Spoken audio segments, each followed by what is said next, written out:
ओम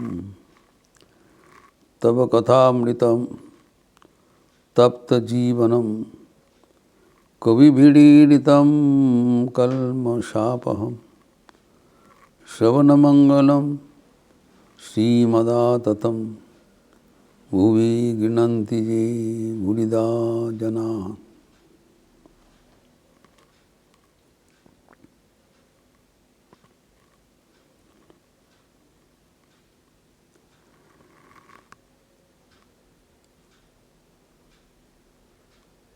भगवान श्री रामकृष्ण के साथ उनके भक्त अधर सेन के गृह में साहित्य सम्राट एवं सरकार का डिप्टी मजिस्ट्रेट बंकिम चंद्र चट्टोपाध्याय का संलाप अत्यंत महत्वपूर्ण है। इस विषय पर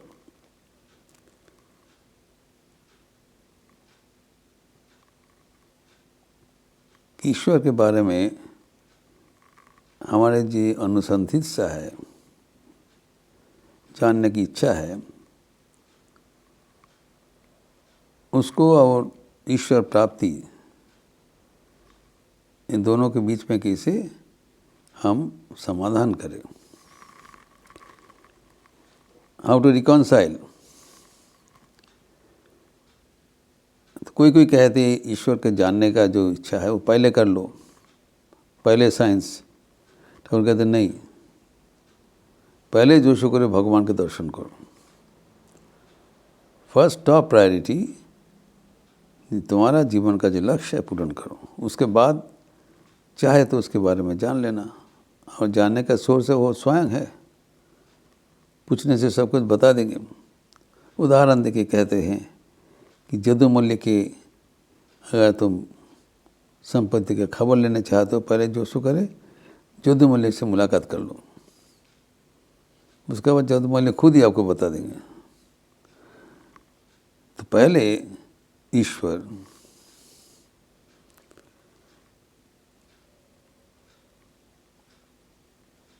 ठाकुर कहते हैं ईश्वर मानो एक और बाकी सब शून्य। एक के पीछे 50 शून्य लगा देने से बहुत बड़ा अंक होता है, लेकिन एक नहीं रहने से बाकी सब शून्य है, कोई वैल्यू नहीं है।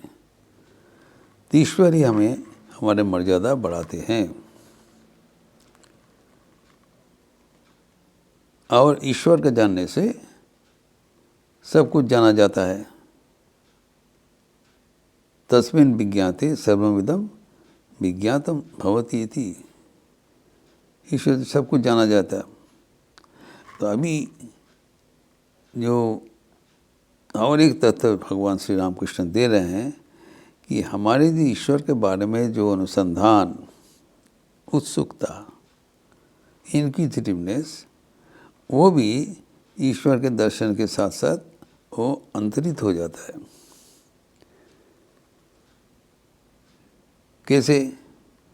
कारण ईश्वर इतना प्यारा है, वो हम उनके प्रेम से विभोल हो जाते हैं।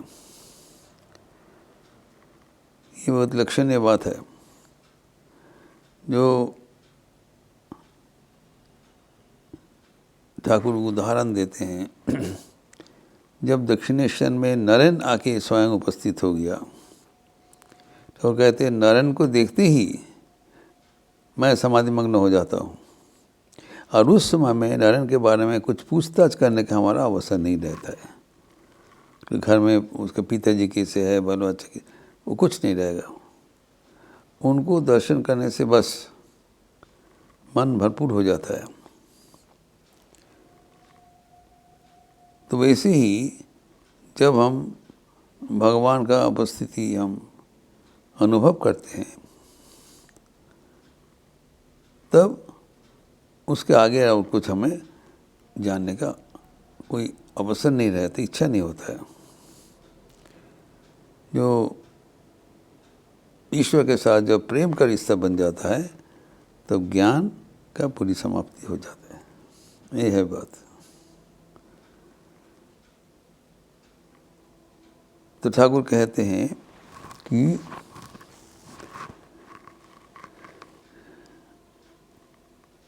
बंकिम चंद्र को तुम आम खाने के लिए आए हो, इतने हिसाब किताब का तुम्हारा ज़रूरत नहीं। कितने पेड़ है, कितने उनका दाल है, कितने ब्रांचेस है, किस एरिस है, कौन कौन वैरायटी है, कब किसको हिस्ट्री क्या है, कब लगा, ये सब अभी अनावश्यक है। ईश्वर के बारे में तुम और कोई ज़रूरत नहीं है। जो आपको उनको दर्शन किया, एन दर्शन के उपरांत मन प्राण भरपूर हो जाएगा और उनके जो पेट भर के ईश्वर को अनुभूति उपलब्धि करो। ईश्वर के सान्निध्य में जीवन भरपूर करो।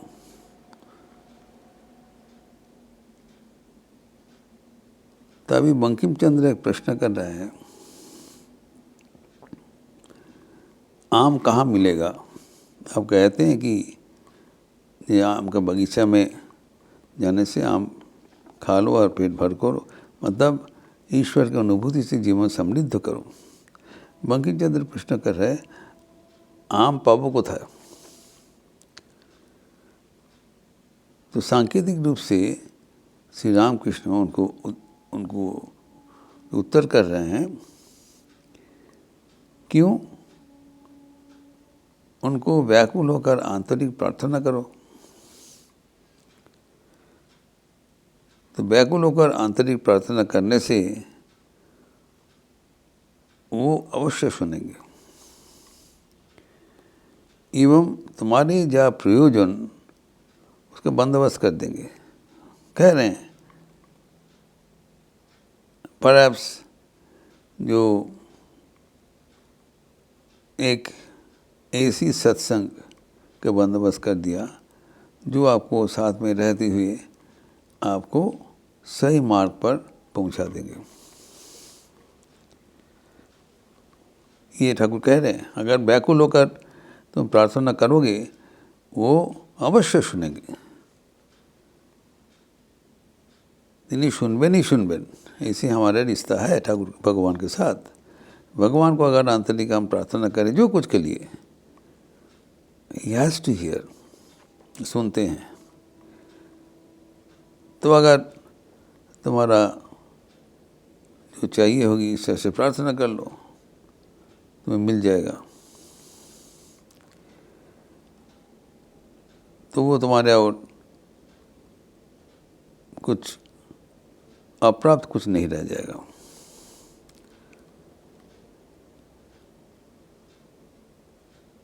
तो कोई आके तुमको बता देंगे, कोई सज्जन आके। तो इसके पीछे जो बंकिम चंद्र पूछ रहे हैं, वो जो आप जिसके बारे में बोल रहे हैं, क्या गुरु? आपका गुरु के संपर्क में बता रहे हो? तो साथ साथ बता रहे हैं, लेकिन गुरु तो वही है जो अपना अच्छा वो फल रख लेते हैं और हमारे लिए जो खट्टा फल भेजेंगे। इसी मजाक करके वो बताया। ठाकुर इसके उत्तर में दे रहे हैं, ऐसी क्यों सोच रहे हो? घर में संतानगण सब विभिन्न प्रकार का होते हैं, उनके एस्पिरेशंस ये सब विभिन्न है। जिसको जैसा सामर्थ्य है उसको उसी तरह दिया जाता है। एक उदाहरण देके कह रहे हैं कि कुछ रिच जो पुलवा कलिया इत्यादि सब्जी बनता है, वो सब तो सहन नहीं पाएंगे। जिसका स्टमक कैपेसिटी ठीक है उसके लिए पुलाव कलिया जो कुछ है तेल का करे उसकी रुचि अनुसार। और जिसका पेट खराब है, लूज मोशन, तब उनके लिए तो ये पुलाव कलिया चलेगा नहीं। उनके लिए एक सिंपल झोल बना दिया, सात्विक, जस्ट बॉयल वेजिटेबल्स उनके लिए बनाया। ठाकुर उदाहरण दे रहे हैं। और जो काबिल है उसको बहुत अच्छा पुलाव कलवा किया, और जो कमज़ोरी है उसके लिए झोल का बंदोबस्त किया। जिसको जैसे सामर्थ्य है, सामर्थ्य अनुसार ये माँ का विधान है। लेकिन जो कमजोरी है उसके लिए माँ का प्यार का कुछ कमियां नहीं रहता है, वरना जो कमजोरी है उसके लिए माँ का थोड़ा ज़्यादा उनका प्यार होता है, कमजोरी नहीं ज़्यादा होगा। तो ये जो ठाकुर का जो उदाहरण दिया है, हरबंकिम चंद्र कहते हैं कि ईश्वर को पुकारने से वो जरूर बंदोबस्त कर देंगे एवं तुम्हारे जीवन परिपूर्ण हो जाएगा। ये मत सोचो कि गुरु तुम्हें जो बंकिमचंद्र कहते वो अपने लिए अच्छा फल रख देते हैं और हमारे लिए बुरा फल देंगे, खराब फल दें। ठाकुर कहते नहीं, ऐसी कमी नहीं है। तुम्हारी जो भलाई होगा वही किया जाता है, तुम्हारे भलाई के लिए ही किया जा रहा है, ये सब समय याद रखना। माँ जो बंदोबस्त किया है वही तुम्हारे लिए सर्वोच्च, वो तुम्हारे लिए अवसर है। माँ तुम्हें जो दे रहे हैं तुम्हारे भलाई के लिए दे रहे हैं। माँ का प्यार का कुछ कमियां नहीं है। जब ऐसी करके तुम सोचोगे तब तुम्हारे जीवन में कोई पश्चाताप नहीं होगा। आप ईश्वर को प्राप्त करने के लिए एक दिशा निर्देश अभी मिला है। आप पूरा दिल एवं मन सबको नियोजित करते हुए तुम्हारा हाथ का कर्म भी करो और भगवान को भी पुकारो। तो भगवान के साथ जुड़े रहना किसी भी प्रकार से, और भगवान के साथ जुड़े रहने से तुम्हारा जीवन आनंद में भरपूर रहेगा। ये मत सोचो हम कहाँ से मिलेगा, भगवान को पुकारने से आंतरिक वो सब बंदोबस्त कर देंगे। तुम्हारा ये सहारा लेके तुम खाली आगे बढ़ना है और कुछ नहीं करना है। तो ये जो ठाकुर का अपूर्व अनूठा दिशा निर्देश, और ये अगर हम जीवन में अपनाएं तो जीवन जो बहुत ही चारों ओर से परिपूर्ण होगा। तो ये प्रसंग और भी हम लोग आगे बढ़ाते हुए अगले दिन चर्चा करेंगे। ओम शांति शांति शांति। हरि ओम तत्सत। श्री रामकृष्णार्पणमस्तु।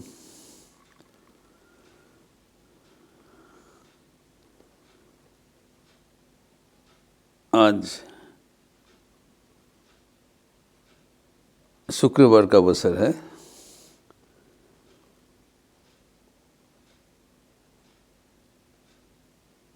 आप लोग अच्छे रहिएगा, स्वस्थ रहिएगा, आनंद में रहिएगा। नमस्कार।